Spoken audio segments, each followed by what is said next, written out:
Hello viewers, this is How Too Fast here. In today's video I'll be reviewing this NexiGo D90 mirror dashcam.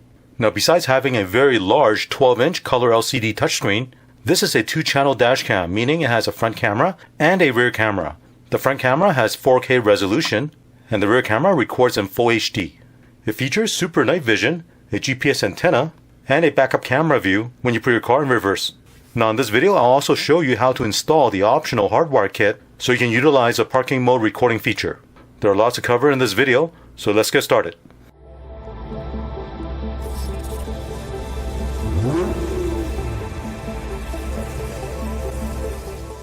Right here is a NexiGo D90 4K Ultra HD mirror dashcam. I'll unbox it and show you what comes with this. There's a mirror dashcam.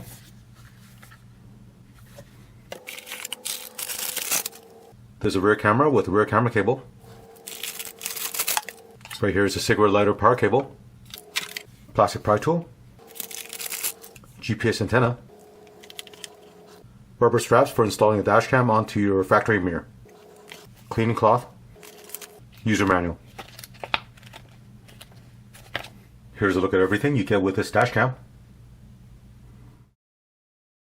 So let's have a closer look at this NexiGo D90 mirror dashcam. On the front is a very large 12-inch anti-glare IPS touchscreen. On the bottom, you have 2 microphones, and right here is the power switch. Looking at the top, this USB-C is where you connect the power cable. Next to it, this AV in is for connecting to the rear camera. Over here is the microSD memory card slot. Now this dashcam supports up to 256 GB memory size. It does not come with a memory card, so you do have to provide your own. Over here is the connector for the GPS antenna. Looking at the back, right here is a reset switch. On both sides you have the speaker. And over here on the right there's front-facing camera. The resolution on this camera is 4K 3840 by 2160 at 30 frames per second. Now this is a true native 4K resolution and it does not use any upscaling to get to 4K. The viewing angle of this camera is 130 degrees. And this dashcam uses a Sony Starvis 2 IMX678 image sensor for a clear daytime and nighttime recording. With this front-facing camera you can swivel this left and right, up and down, to adjust the angle. Right here are the 4 clips that you use to clip this onto your existing mirror. This dashcam comes with 4 of these straps. 2 of them are short, 2 of them are longer. So depending on the size of your rear view camera, choose the one that will fit your mirror. To install the mirror, what you want to do is clip one end, wrap it around the rear view mirror, and then clip the other end. And do the same thing for this side. To power the dashcam, you'll need to connect this cigarette lighter power cable to this dashcam. On one end, you have this USB-C connector. What you want to do is connect this USB-C connector to the Type-C connector at the top of this dashcam, and then plug this into your 12-volt accessory port. Right here is a rear camera. The resolution on this camera is 1920 by 1080p, 30 frames per second. The viewing angle of this camera is 132 degrees. Now this camera is waterproof, so you can install this inside or outside the vehicle. Looking on the back, you have this metal bracket. You can mount this into your vehicle using the included double-sided tape and screws. Right here you have this cable that comes out and it goes to this connector. What you want to do is connect this to the purple connector on the rear camera cable. On the other end of this rear camera cable you have this connector. You need to connect this into the AV port on the dashcam. This rear camera cable is 21.3 feet long, so it has plenty of length for you to run it from the front of the vehicle all the way to the back. Now you also notice on this rear camera cable there is a red wire here. If you want, you can connect this to the reverse light on your vehicle. When you put the car in reverse, the display will switch from a regular rear view to a backup view which has a lower angle. Now install the memory card. And right here is a GPS antenna. What you want to do is connect this to a GPS input port here. Now NexiGo does also offer a hardwire kit. You can purchase it separately, and with it, it will allow this dashcam to operate in parking mode. So when you turn off the ignition, the fuse box in your vehicle will still provide power to the dashcam. So if there are any events while the car is parked, the dashcam is able to record it. In this hardwire kit, it comes with 2 sets of fuse taps. One is for ignition 12 volt, one is for constant 12 volt. And this is the voltage protection circuit. When you connect this into your fuse box, it will monitor the voltage that's on your car battery. When it drops to a certain level, this box will automatically cut off the voltage to the output going to the dashcam. That way you don't drain the car battery so low that you cannot start your car later on.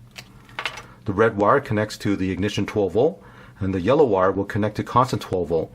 this black wire will need to connect to the car's chassis ground. The red and yellow wire will need to connect to one of these fuse tabs to tap into your fuse box. Now on the other side of this cable you have this USB-C connector, so you need to run this cable all the way up to your A-pillar and over to the center of your windshield, so you can plug this into the dash cam. And just to be clear, if you decide to install this hardwire kit, you will not be needing the cigarette lighter power cable. I'll show you more of the install later on in the video. Let's have a closer look at these fuse tabs. Now in each bag there are 4 styles of fuses. This big one here is the ATC fuse. This one here is the Micro 2. And this one here is the low profile mini. And this one is a mini fuse. So depending on the fuse type that your car uses, choose the one that will fit in your vehicle. You need one for ignition 12 volt and one for constant 12 volt. Let's power this on. I'm going to go ahead and remove this protective film. Let's go to settings. And the first thing you want to do is format the memory card. Even though there was an error earlier, don't worry about that right now. Format SD card. Confirm. Format successful. Let's go back. So right now you're looking at the front camera view. If I put my hand in front of the front camera, you see my hand. If I swipe to the left, there's a side-by-side view. The right side is the front camera, and the left side is the rear camera. Swipe again. The two display will switch. Once more. Now there's the rear camera view. Over here at the bottom, let's go into settings. First menu item is resolution. By default, the front camera is 4K resolution and the rear camera is 1080p. Let's go back. Loop recording. By default set to 1 minute. So the way the dashcam works is it will continuously record with 1 minute video clips. And it records non-stop for both front and rear camera. Once the memory card is full, it will automatically overwrite the oldest file. If you want to, you can change it to 3 minutes or 5 minutes video loop. Video encoding. By default is set to H.265. You can also set it to H.264 if you want. With the H.265, it has higher compression, so the video file is going to be a little smaller. Audio. Here you can turn on and off the microphone. G-sensor sensitivity. By default is set to medium. With the G-sensor, the dashcam will detect any impact to the vehicle. Once it senses an impact, it will automatically lock the video file so it will not be overwritten. The G-sensor is also used for the parking mode recording. So while the vehicle is parked, if it detects an impact, it will also record the events. Frequency. By default set to 60 Hz for North America. Screensaver mode. Right now is off. That means the display will always be showing. If you want, you can select a time screensaver. Touch tone. By default is on. Volume. Here you can adjust the volume of the speaker. Screen brightness. Here you can adjust the brightness of the screen. Display mode. This is the default display mode. So right now the default is going to be showing the front camera. If you want like a picture-in-picture, you can do this preview picture-in-picture left or preview picture-in-picture right. I'm going to leave that default. Show front camera. Rear camera display. So depending on how you install the rear camera, either upside down or right side up, you can flip the image horizontally or vertically. Background. Here you can set the background color for the settings menu. By default is gray. Time display. By default is on. 24-hour clock. You can set it for 12 hours or 24 hours. I'm going to set this to 12 hours. Time format. By default set to month, day, and year. Reverse mode. By default set to full screen, so the entire screen will show you the backup view. Fatigue reminder. By default is off. If you turn this on every 2 hours of driving, this unit will alert you, reminding you to take a rest. Speed units. By default set to miles per hour. Time zone settings. Here you can set the GMT time. GPS info. Here you can see a GPS satellite lock. Language. You can select different languages. Format SD card. Here you can format the SD card. You need to do that when you first install this. Factory reset. Here you can reset the unit back to factory default. Front camera image settings. Now by default, the time period for this front camera image is going to be auto.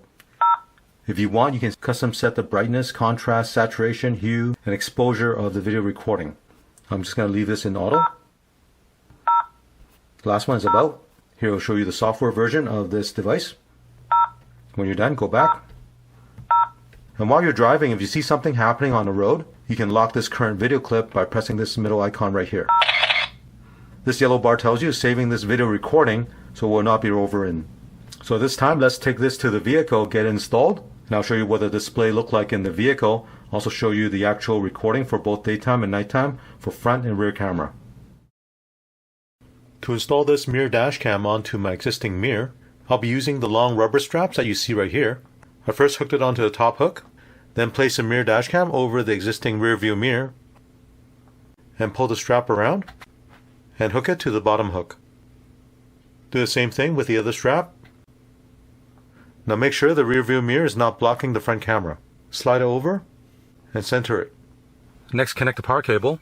If you're using the cigarette lighter power cable, plug this into the top of the dash cam. If you're going to be hard wiring it, then plug that power cable into this connector. Connect the rear camera cable. Also connect the GPS antenna. Route the power cable and the rear camera cable up to the headliner and over to the A-pillar on the driver's side. For the GPS antenna, route this up to the headliner and over to the passenger side. Now you can run the cable along the side all the way to the back. Run the power cable down along the side here, and then tuck it behind this panel. Plug the cigarette lighter power adapter into your 12-volt accessory port. With the GPS antenna, tuck this wire underneath the headliner and run this over to the passenger side A-pillar. To install the GPS antenna, remove the backing on double side tape and then stick this in the corner of this windshield right here. Here I have the rear camera cable routed to the back. I tuck the cable underneath this weather stripping and route this cable towards the center.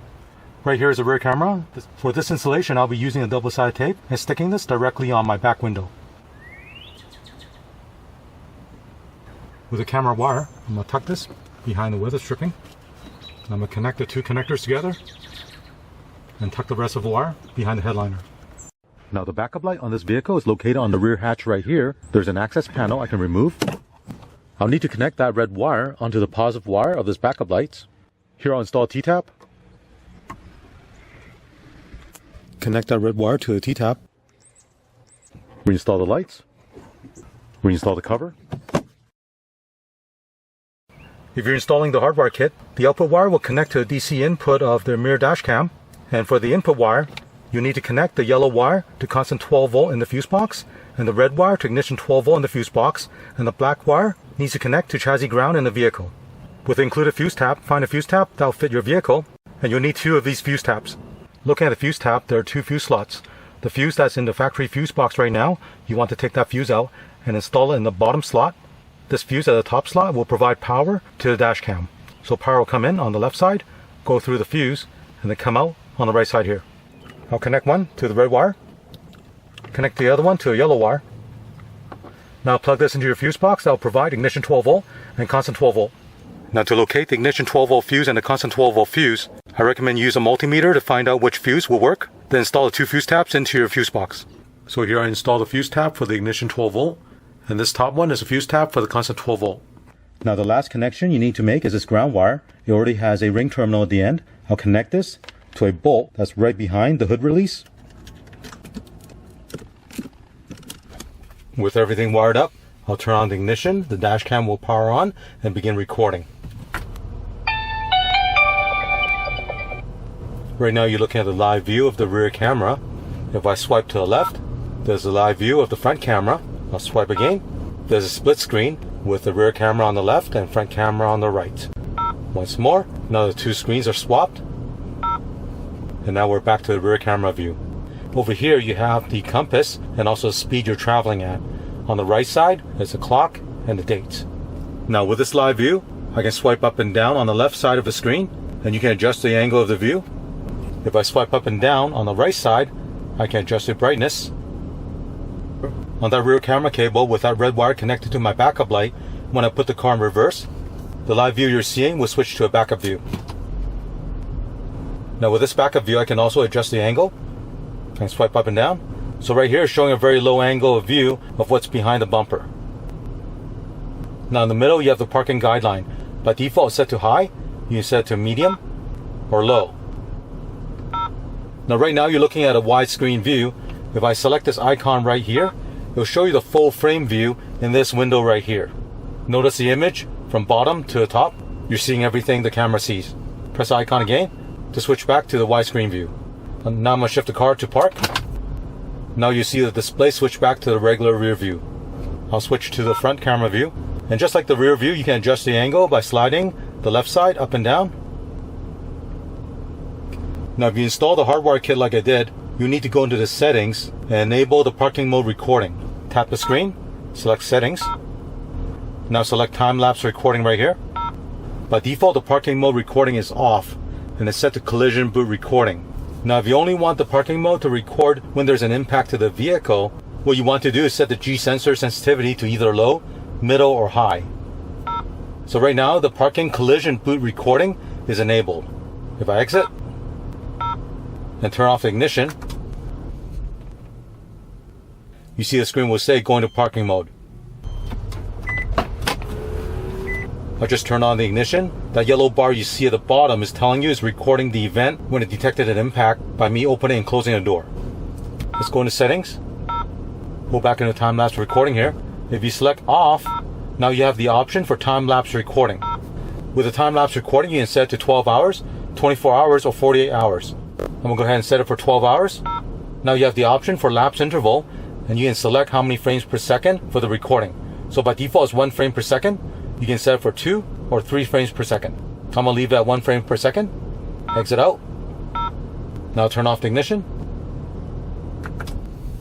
Now the display will tell you is entering parking mode time-lapse recording. So even though you don't see anything on the display right now, the dash cam is recording both front and rear camera at 1 frame per second. When you turn on the ignition, it will exit the time-lapse recording.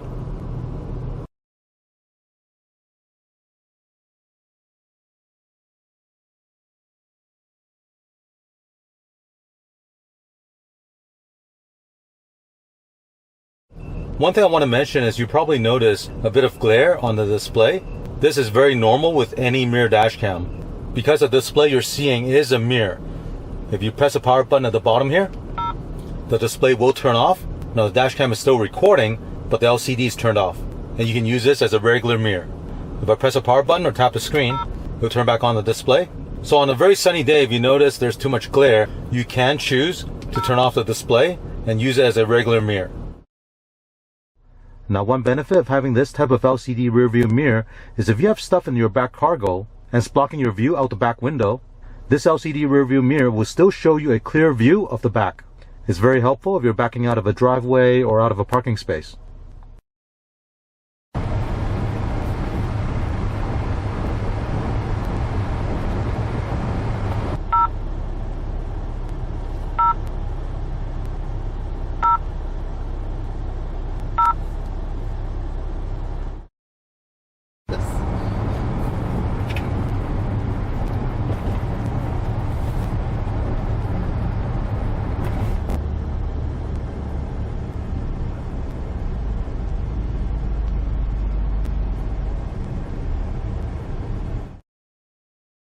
Now let me show you how to play back the video. Tap the screen, select the playback button right here. Here are all the different categories of recording. First one here is front standard video. So the left side will show you a list of all the video recording clips, and it'll show you the date and time here. You can select one of the video clip and it'll start playing back. Now if you want to delete this video clip, you can select the video clip and press the delete icon right here. Right here is the rear camera. And here's a list of all the rear camera recording.